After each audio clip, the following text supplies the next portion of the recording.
ஓம் ஸ்ரீ குருபியோ நமக. ஓம் ஸ்ரீ மகா பெரியவா சரணம். 2024 பங்குனி உத்திரம் அன்னைக்கு தினம் சந்திர கிரகணமும் சேர்ந்து வரக்கூடிய 100 ஆண்டுகளுக்கு பிறகு வரக்கூடிய ஒரு அற்புதமான நாள். அன்னைக்கு என்னதான் பங்குனி உத்திரமாக இருந்தாலும் அது கூட சந்திர கிரகணமும் சேர்ந்து வர்றதால கண்டிப்பாக கிரகண தோஷங்கள் ஏற்படுமா அப்படிங்கிற ஒரு குழப்பம் நிறைய பேருக்கு இருக்கும். அது ஏற்படாமல் தவிர்க்கிறதுக்காக இப்போ நம்ம சொல்லக்கூடிய இந்த ஒரு பரிகாரத்தை, இந்த ஒரு தண்ணீரை நீங்கள் வீட்டில் தயார் பண்ணி வீடு ஃபுல்லாக தெளிச்சு விடுங்க. அது மூலயமா கிரகண தோஷங்கள் எதுவும் இருந்தால் கூட அது விலகி ஓடிடும்.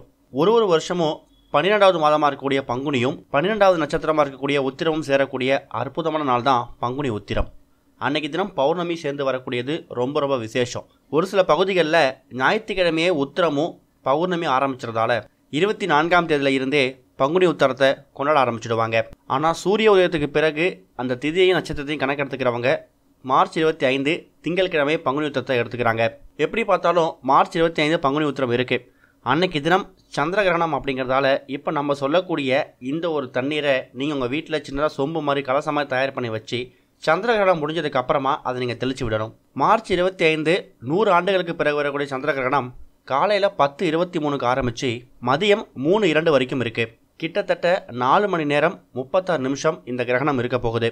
இந்தியாவில் பகல் நேரத்தில் கிரகணம் வர்றதால அந்தளவுக்கு தோஷம் கிடையாது. கோவில்களை நடை சாத்ததுக்கான வாய்ப்புகளும் இல்லை அப்படிமா தெரிவிச்சிருக்காங்க. இருந்தாலும் ஒரு கிரகணம் நடக்குது அப்படின்னா கண்டிப்பாக அதோட தோஷங்கள் பூமியில் விழ தான் செய்யும். ஒரு முன்னெச்சரிக்கை ஏற்பாடாக இப்போ நம்ம செய்யக்கூடிய விஷயத்த நீங்கள் பங்குனி உத்திரம் அன்னைக்கு தயார் பண்ணி உங்கள் வீடு ஃபுல்லாக தெளிச்சு விடுங்க. திங்கட்கிழமை எப்பவும் போல் முருகனுக்கு படையல் போடும்போது போட்டுட்டு ஒரு சின்னதாக ஒரு சொம்பு எடுத்துக்கோங்க, ஒரு கலசம் மாதிரி எடுத்துக்கோங்க.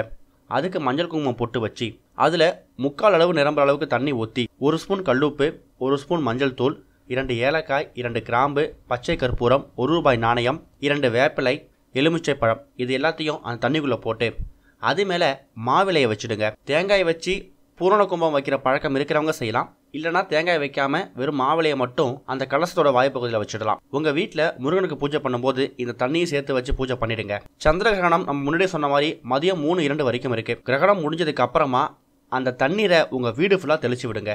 கிரகண தோஷம் எதனா இருந்தால் கூட அதெல்லாம் விலகி ஓடிடும். அது மட்டும் இல்லாமல் முருகன்கிட்ட பாதத்தில் வச்சு எடுக்கக்கூடிய அந்த ஒரு தண்ணீர் உங்கள் வீட்டில் நேர்மறை சக்திகளை ஏற்படுத்தும்.